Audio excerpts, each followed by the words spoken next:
So today we were talking about the Lexus LFA for my project. The Lexus LFA was made back in 2010 and it lasted until 2012 with 500 units in total being made. The Lexus LFA, as you would sort of not believe in the beginning of this video, I'm driving a 1998 Toyota Supra Mark IV. Toyota, let's go places, was the ones that helped make the Lexus LFA. The Lexus LFA was made in Japan by a guy named Kengo Matsumoto. He was the chief designer of the Lexus LFA. The certain location and factory where it was made is the Toyota Aichi, that is the town. And it was made at the Motomachi plant. The class is obviously sports car. It carries a 4.8 V10, pushing well over 500 horsepower, making the 0 to 60 in 3.6 seconds. The 4.8 liter V10 is, in my opinion, a great engine. It was not fully designed to be the fastest car in the world, but is definitely known to be the best sounding car. It just gives that beautiful sound to where it makes a shiver down your spine. This is how they like to present it.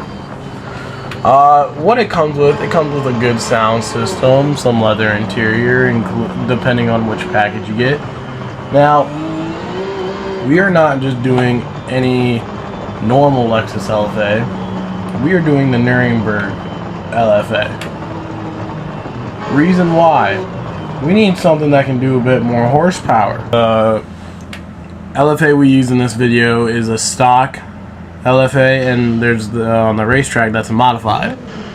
The stock LFA only made it up to 199 miles per hour, so it's one off. So as I talked to Mr. Unzicker about this, if I were to modify the vehicle, I gotta talk about the modifications I'm gonna add to it. So there's a simple answer here. Obviously, unless you do, your basic oil and all that, maybe you get an extra mile per hour. I doubt it. I went ahead and chose to just add a cold air intake. Reason why? A cold air intake is essential, as we already talked about, to the coolant system. You gotta have that air and fuel mixture. The more air, not always the better, but can be nicer, especially when it's cold. The reason why I chose it, it's easy to slap a tune on there for the cold air intake. The cold air intake's about $40, including a tune. You're, depending on the person, talking 200 to 1,000 or something, to where you are going to be able to add just 100 horsepower. That would make the 2012 LFA push 652 horsepower. Plenty enough to get up to 100 pounds. If you get the right tune. If you mess up the tune, well, you might have just blew up a car. Now, why is the Lexus LFA so popular?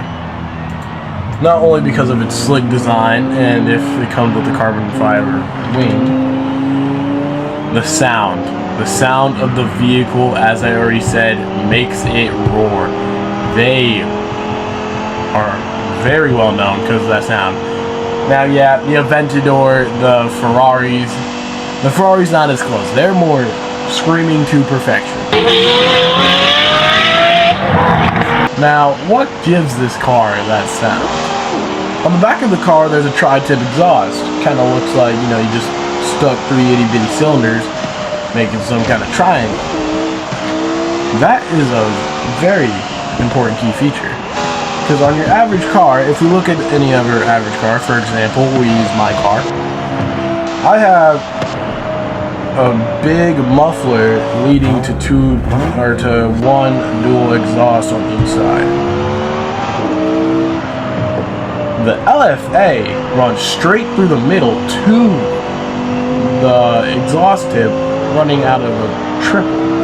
If you're telling me that isn't a reason, which it's been proven there is, then you have an issue, my friend. I'm pretty sure their LFA, definitely going to be that top sale. Yours, or not top sale, it's going to be their most popular. Correct me on that. It can't be top sale only because it was 500 units. That's the part that's sad of it. They sold these cars, brand new, I believe, was 365 to 500K, depending on what you got for your package. Lexus LFA was discontinued. Or not really discontinued. They quit productions in 2012. I hear there has been some proof showing the Lexus LFA will return in 2025. I can't just say, hey, it's returning. Cool, interesting features about the LFA. The Lexus LFA, in order to start it, you still get the key and everything. You have to put the key in, turn it over, and then push the button on the wheel. No, you can't just get in there and, press the brake like your new 2019 Terrain and push the button. You gotta put the key in, turn it over, and then button. Kind of like installing ignition switch. Some other cool things. I like how the spoiler. No matter if you get the solid carbon spoiler or the wing that pops out from the back. Sometimes the wing in the back is kind of ugly, but it doesn't look bad on the LFA. My favorite part where the Lexus LFA is in a movie, which I cannot show this scene because it gets a little bit too non-appropriate for school. Fast and Furious 5 ending scene with Han. He is driving that thing down the highway, and it sounds amazing. Beautiful, too. Now, was it shown a lot in the film? No. That's all the screen time we got, was driving in on the highway. Was it perfectly done? Yes, I would say, in my opinion, it was beautiful. Because you can hear the roar of the engine, the wheels just looked amazing, the black on it, it was a metallic black. The manufacturers of the LFA definitely took some time into this. I doubt they just started in 2010 and said, hey, this is it. I'm pretty sure it took 2 years just to start. Because I'm not 100% sure because I couldn't find the greatest info, but information leads to be probably starting in 2008 with the design.